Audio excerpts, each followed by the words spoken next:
Salut à tous, aujourd'hui cette vidéo sera pour le moins un peu technique, mais pas trop, le sujet me tenait à cœur. Ici il ne sera pas question d'une astuce pour gagner 10 000 € par mois et de vivre 20 ans en prison, quoique pour certains je me demande vraiment s'il vaudrait mieux pas.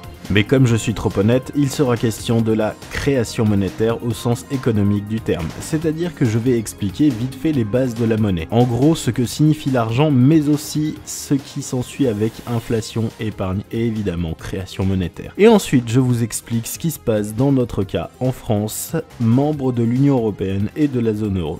Bref, générique.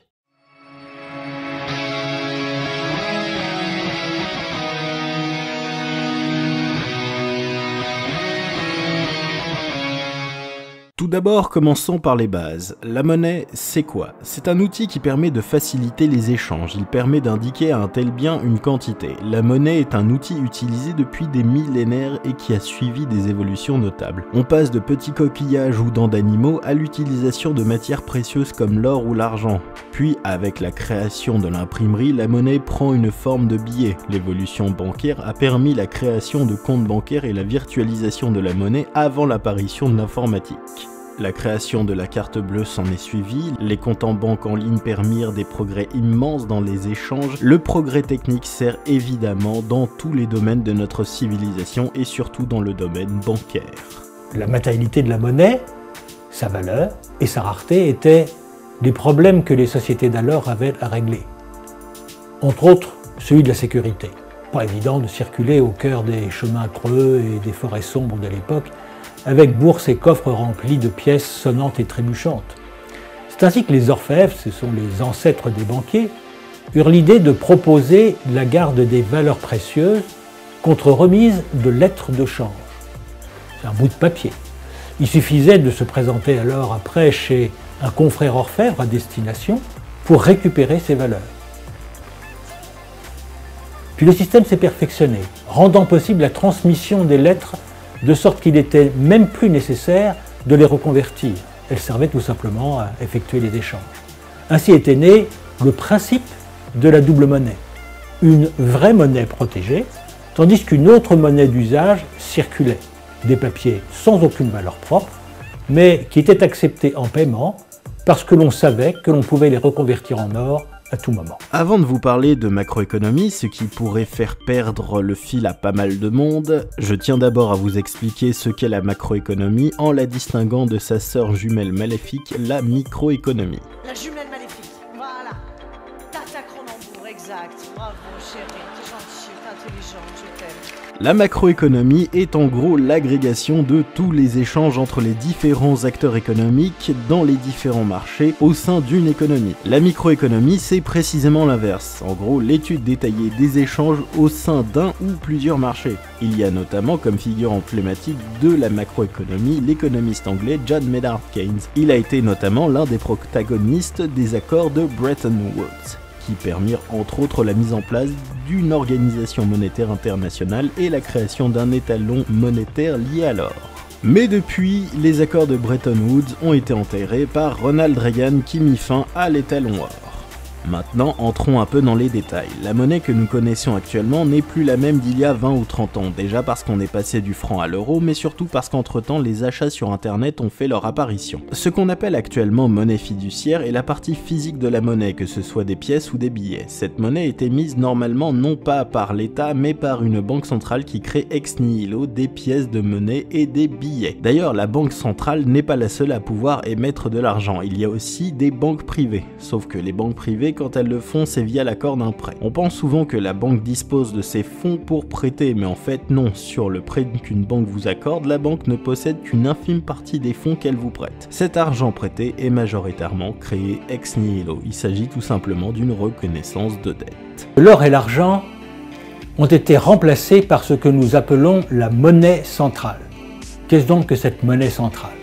Bien, la confiance qui autrefois résidait dans la valeur du métal qui constituait la monnaie a été remplacée par celle que suscitent les banques centrales sur la foi que ces organismes garantissent la bonne fin des opérations bancaires. En outre, elles ont aussi le monopole de l'émission monétaire. Ainsi, la monnaie qu'elles émettent est seule à avoir pouvoir libératoire. Elle se présente sous deux formes.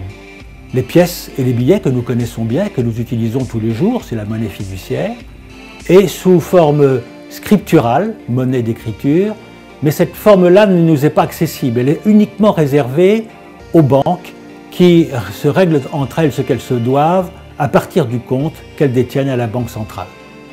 Et vous le savez sans doute, les pièces et billets que nous utilisons tous les jours ne représentent qu'une dizaine de % de nos transactions. Le gros est fait avec la monnaie scripturale bancaire, donc une monnaie non centrale. C'est l'équivalent en fait des lettres de change d'autrefois. Ce n'est pas de la monnaie, c'est une promesse de monnaie. Quand vous recevez votre relevé de compte indiquant par exemple que vous avez 1000 € ou dollars ou yens ou encore une autre monnaie, en réalité vous n'avez que la promesse de la banque de vous procurer 1000 €, dollars ou yens en monnaie centrale si vous le demandez et quand vous le demanderez.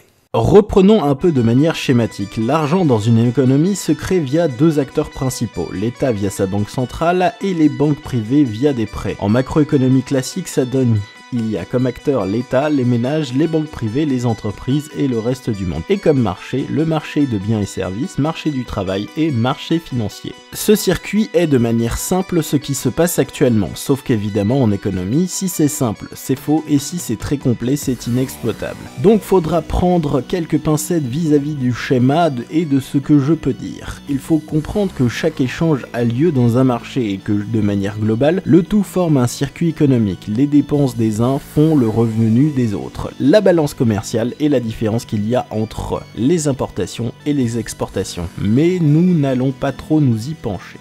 Première remarque, ce circuit ne fonctionne que s'il y a de l'argent en circulation. Si des personnes au sein des ménages ou même des entreprises captent la majeure partie de l'argent, il ne peut y avoir d'échange qui se crée et la machine se bloque. Le fait d'accumuler des richesses, d'épargner autant est ce qu'on appelle la thésaurisation. La thésaurisation, c'est un élément de justification de la création monétaire pour fluidifier l'économie. Cette création monétaire s'appelle l'inflation. Vous savez, le truc dont les journalistes parlent à la télé et qui n'est jamais expliqué. Eh bien, c'est une injection de monnaie à l'intérieur de notre circuit économique. Bref, il y a tout un tas de trucs qui peuvent créer de l'inflation. La thésaurisation, entre autres, l'augmentation de revenus et donc la consommation, mais aussi une balance commerciale déficitaire, et quand elle est excédentaire, c'est aussi une inflation, mais une inflation un peu plus naturelle si je puis dire. Je ne vais pas non plus faire de liste exhaustive, mais concrètement, l'inflation est nécessaire, mais elle peut aussi être problématique dans certains cas. J'ai parlé de circuit économique, des acteurs, des marchés, de l'inflation, maintenant je peux enfin parler du véritable sujet qui vous a fait cliquer sur la vidéo. Alors, j'ai vite fait expliquer, mais en fait concrètement, ce qui se passe chez nous en France n'est pas du tout exactement comme ça. Donc vous vous rappelez quand je vous ai dit que si c'était simple, c'était faux? Bah en fait là c'est vraiment très faux.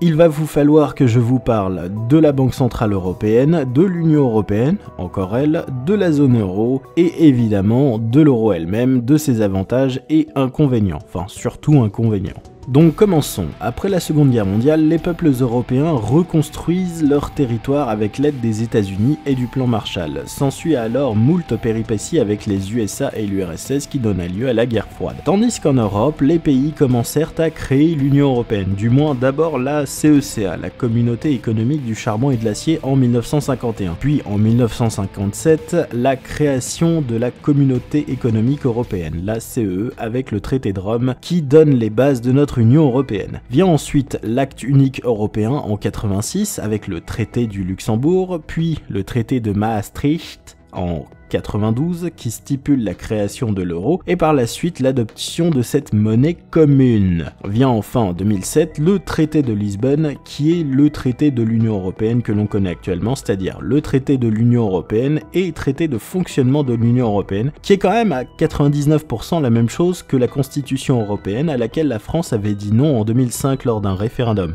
Je rappelle qu'on avait dit non, hein. Le traité de Lisbonne prévoit notamment pour la création monétaire finalement une redite de Maastricht dans l'ensemble avec l'impossibilité aux États membres de créer de l'argent via leur banque centrale, article 128 du TFUE, puisque seule la Banque centrale européenne peut émettre de la monnaie et celle-ci oblige notamment les États membres s'ils veulent s'endetter à devoir le faire auprès de banque privée, article 123 du TFUE. Vous avez parfaitement compris, si la France veut émettre de la monnaie, elle doit donc s'endetter auprès d'organismes privés sous réserve d'approbation de la Banque Centrale Européenne. A l'origine, c'est juste une mesure pour éviter aux États membres de créer trop d'inflation. Le seul petit souci réside dans le fait qu'une banque privée va devoir se prendre une petite commission au passage, puisque les objectifs d'un État et d'une banque ne sont absolument pas les mêmes. Donc, quand la France s'endette auprès d'une banque privée, les taux d'intérêt sont plus élevés que si elle passait par la BCE ou bien la Banque de France. Autre souci, le fait que ce soit le privé qui prête aux États n'est en rien un garde-fou. On aurait pu créer une nouvelle institution pour ça. Non, en réalité, vu le nombre d'institutions européennes, une de plus, une de moins, ça n'aurait pas dérangé, d'autant plus que l'UE n'est pas très regardante sur les dépenses, notamment lorsqu'on regarde cette œuvre du Conseil européen qui a coûté la bagatelle de 312 millions d'euros. Du coup, si on résume bien, on a l'État qui emprunte au secteur privé et la Banque Centrale Européenne qui régule l'inflation, donc l'injection monétaire, sachant qu'un État ne doit pas s'endetter au-delà de 3% de son PIB. Passons à l'euro, c'est la monnaie commune des États européens ayant adopté cette monnaie. Tous les membres de la zone euro n'ont donc pas leur monnaie nationale, mais une monnaie commune qui n'est qu'une moyenne de ce que valait leur monnaie auparavant. Une moyenne agrégée globale. L'un des seuls avantages à avoir une monnaie commune est entre autres la possibilité pour les citoyens européens de pouvoir voyager dans d'autres pays européens sans avoir besoin de changer de monnaie. C'est un des seuls avantages. Parce qu'en contrepartie, l'euro finalement ne correspond à aucun pays européen. Et pour preuve, l'euro est trop fort pour la France, mais beaucoup trop faible pour l'Allemagne. Auparavant, les monnaies nationales s'équilibraient d'une année à l'autre, donc si l'Allemagne exportait beaucoup à l'étranger, le Deutschmark prenait de la valeur, donc devenait moins compétitif, alors que si la France n'exportait pas assez, le franc était dévalué et devenait plus compétitif de nouveau. Avec l'euro, ce jeu d'équilibre des monnaies intracontinentales n'est plus possible. Nous perdons donc en tant que Français un superbe mécanisme d'autorégulation inter-État au sein du continent européen.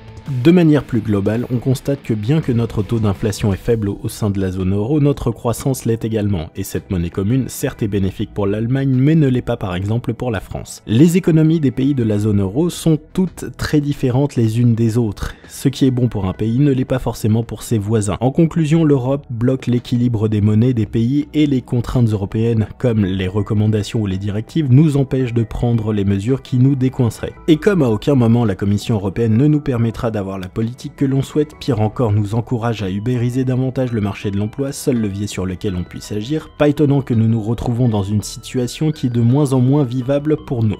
Et c'est la fin de cette vidéo, j'espère qu'elle vous aura plu, n'hésitez pas à me le dire en commentaire et à me faire des suggestions, n'oubliez pas le pouce bleu de l'amour ou le dislike. Aujourd'hui je partage la chaîne du Rectorat qui parle beaucoup de politique et déconstruit pas mal de choses, que ce soit sur l'Union Européenne, George Soros ou bien l'ubérisation. Je me dis parfois qu'on vit dans une époque formidable où le numérique a accru les possibilités de mise en lien avec des particuliers pour dépanner X ou Y choses. Par exemple, le covoiturage quand j'ai besoin d'aller quelque part mais que je me rends compte que je n'ai ni voiture, ni bus, ni train pour y aller. On a appelé ça l'économie du partage et l'air de rien, on pouvait tisser un système d'échange qui mettait en PLS la recherche du profit systématique. Enfin, jusqu'à ce que de nouveaux concurrents entrent dans l'arène et soient prêts à brader les coups de ce genre de service, parfois sous une certaine forme de concurrence déloyale pour conforter le consommateur dans sa liberté de faire tout et n'importe quoi, n'importe quand et à moindre frais. C'est la fameuse ubérisation de la société dont on parle le plus souvent d'un point de vue économique, mais ça vient pas sans son lot d'emmerdes côté consommateur et organisation sociale. Quant à moi, je vous laisse, c'était Aldreius. Game over!